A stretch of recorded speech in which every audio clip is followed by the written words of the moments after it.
I ran across the poem As I Began to Love Myself when I was preparing for a workshop.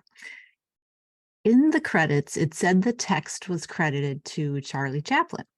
And all I know about Charlie Chaplin was that he was a silent movie star, a famous one. But I wasn't aware of about all of his writing. But when I went to his website, the poem wasn't there. I did a little research and discovered that he actually didn't write this poem, even though it's credited to him in a lot of places. The words may be attributed to a book written by Kim and Allison Macmillan. But whoever wrote this poem, I thank you. It is a beautiful message of self-love.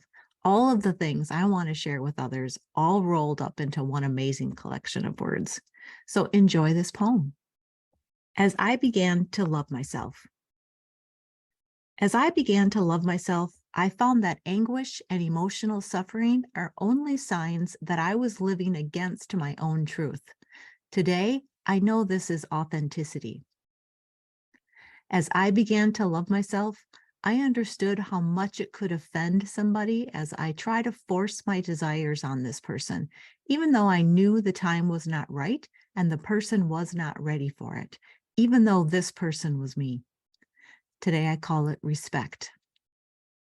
As I began to love myself, I stopped craving a different life, and I could see that everything surrounding me was inviting me to grow. Today, I call it maturity. As I began to love myself, I understood that at any circumstance, I am in the right place at the right time, and everything happens at the exactly right moment, so I could be calm. Today, I call it self-confidence.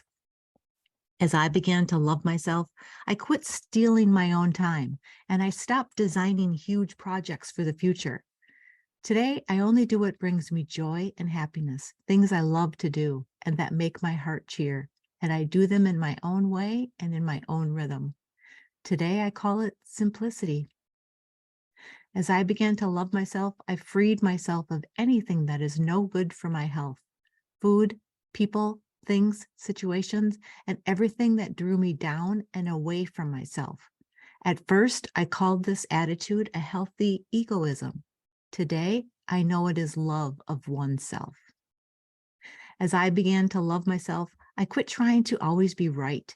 And ever since, I was wrong less of the time. Today, I discovered that it is modesty. As I began to love myself, I refused to go on living in the past and worry about the future. Now I only live for the moment where everything is happening.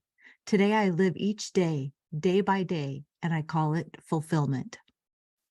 As I began to love myself, I recognized that my mind could disturb me and it can make me sick. But as I connected it to my heart, my mind became a valuable ally. Today, I call this connection wisdom of the heart. We no longer need to fear arguments, confrontations, or any kind of problems with ourselves or others.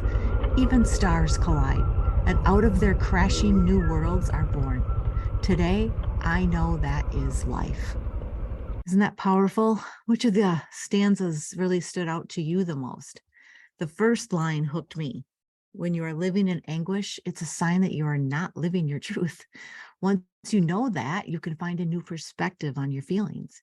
You don't have to live with anguish or sadness or frustration. You can choose differently. If what you are doing with your life or what you are trying to achieve is causing you these low vibration feelings, it's okay to change course. Authenticity means being and doing the things that bring you joy and fulfillment. But how do you do that? Look for simplicity. In the fifth stanza, the poem says, "Today I only do what brings me joy and happiness, things I love to do and that make my heart cheer, and I do them in my own way and in my own rhythm. The things that make you authentic will be easy." But as the last stanza says, you no longer need to fear problems. Just let them flow in and out of your life.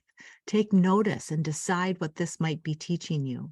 How have you changed? And how can you use this new knowledge or predicament to up-level your life? One of my favorite things to talk about and share with others is the mindset. And in the ninth stanza, it describes mindset as a valuable ally. When you connect your mind to your heart and feel love, safety, and peace, that brings wisdom. Don't let your mind float around on its own, trying to tell you that you aren't good enough or you need to worry about something or life is hard. Always remember the truth of who you are, a spiritual being having a human experience.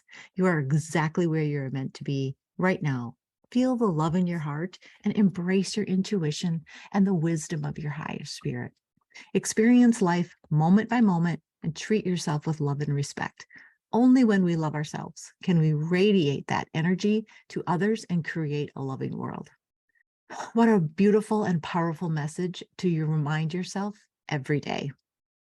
Thanks for listening. I hope you enjoyed this video. I love sharing all of this information that I have learned through many years of researching and learning and reading.